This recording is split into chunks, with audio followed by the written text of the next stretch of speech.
सिंध को एक सज़ा दी जा रही है। हमारा जो रोड नेटवर्क है उसके ऊपर किसी की नज़र नहीं पड़ती। M9 के नाम से जो मोटरवे पर एक बदनुमा दाग है वहाँ पर, और जिस तरीके से ऑनरेबल मेंबर ने बताया सर, जब ये रिपेयर हो रहा था एक हुकूमत के दौर में, उस वक्त उधर 100 से ज़ायद अमवात हुई हैं सिर्फ रिपेयर में एक्सीडेंट्स की वजह से। हम और आप कितनी तकलीफ से गुजरे हैं, क्योंकि हमें कोई एयरपोर्ट नहीं है वहाँ। जो लोग नवाबशाह जा रहे हैं, जो लोग हैदराबाद जा रहे हैं, मैं अपने गांव बेरानी जा रही हूँ, सांगड़ जा रही हूँ, मैं उस हाईवे से जा रही हूँ। हमें ट्रेन का सफ़र करना पड़ा जिन दिनों में ये हाईवे रिपेयर हो रहा था।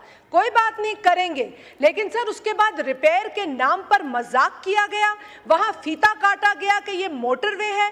वो मोटरवे ना तब था ना अब है। और खुदारा सिंध के रोड हाईवेज पर रहम करे।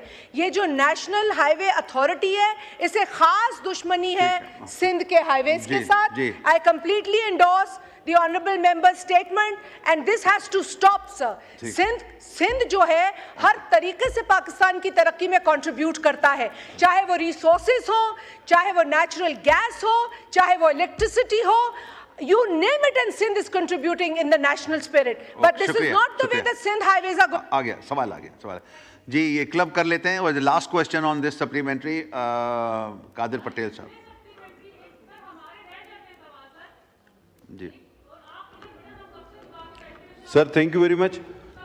मैं भी आपको देता हूँ 100% एंडोर्स करूँगा मुस्तफ़ा कमाल साहब से और शाजिया मरीद साहबा से। और सर इस सवाल को आगे बढ़ाते हुए, जिस तरह मेरी बहन ने इसमें ख़ुद एक इजाफा किया कि फ़िशरी सेक्टर ऑफ ये सीपेक, मैं सिर्फ ये पूछना चाहूँगा कि जो माहीगीर हैं ग्वादर से लेकर जीवनी से लेकर केटी बंदर तक, वो मज़ीद कसम पुरसी की ज़िंदगी गुजार रहे हैं, और ये सीपेक जो है उसमें आज तक फिशरीज सेक्टर में क्या काम किया गया, कौन सा काम किया गया, कितने पैसों से किया गया, कोई एक तसल्ली बख्श जवाब दे दें।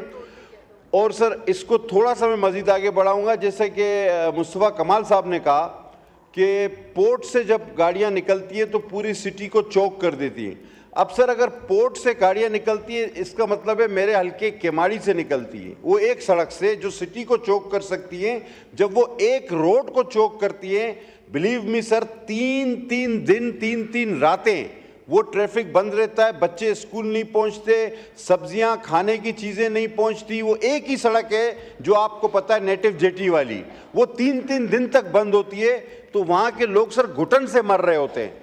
तो बहरहाल सर मेरे ये 2 सवाल हैं कि फिशरीज सेक्टर में क्या काम किया गया है, और ये जो केमाड़ी से रास्ता बाहर निकलता है खुदारा, इसको किस तरह आप ठीक करेंगे। आप सीपेक का नाम तो ले रहे हैं, लेकिन वही वाली बात कि सिंध से दुश्मनी का क्या, आखिर आपको क्या मतलब, क्या दुश्मनी है सिंध से?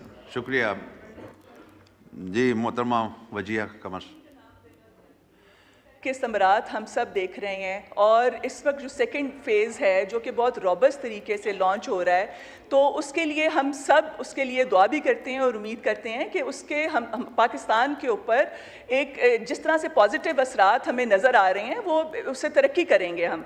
अब जो फिशरीज से रिलेटेड जो पूछा गया है, Gwadar fish harbour and boat making industry on west bay, Gwadar smart environmental and sanitation system and landfill, dredging of berthing areas and channels, ये बहुत सारे प्रोजेक्ट्स हैं। उसके अलावा जो कि मैंने अभी थोड़ी देर इससे पहले जो एक सप्लीमेंट्री क्वेश्चन था उसमें भी कि जो प्री फैब्रिकेटेड जेटीज़ का जो वहाँ पे इंस्टॉल किए गए हैं, ताकि जो फिशरमैन ने वो सहूलत के साथ वहाँ पे अपना कारोबार कर सकें और फिशिंग कर सकें। उसके अलावा जो बोट्स हैं वो चाइना से वहाँ पे लेटेस्ट टेक्नोलॉजी की वो उनको प्रोवाइड की जा रही हैं, और उनको उसके साथ साथ स्किल्स और उनकी कैपेसिटी बिल्डिंग के लिए वोकेशनल ट्रेनिंग इंस्टीट्यूट्स में कोर्सेज करवाए जा रहे हैं, ताकि वो एक नई टेक्नोलॉजी की उससे फ़ायदा उठा सकें।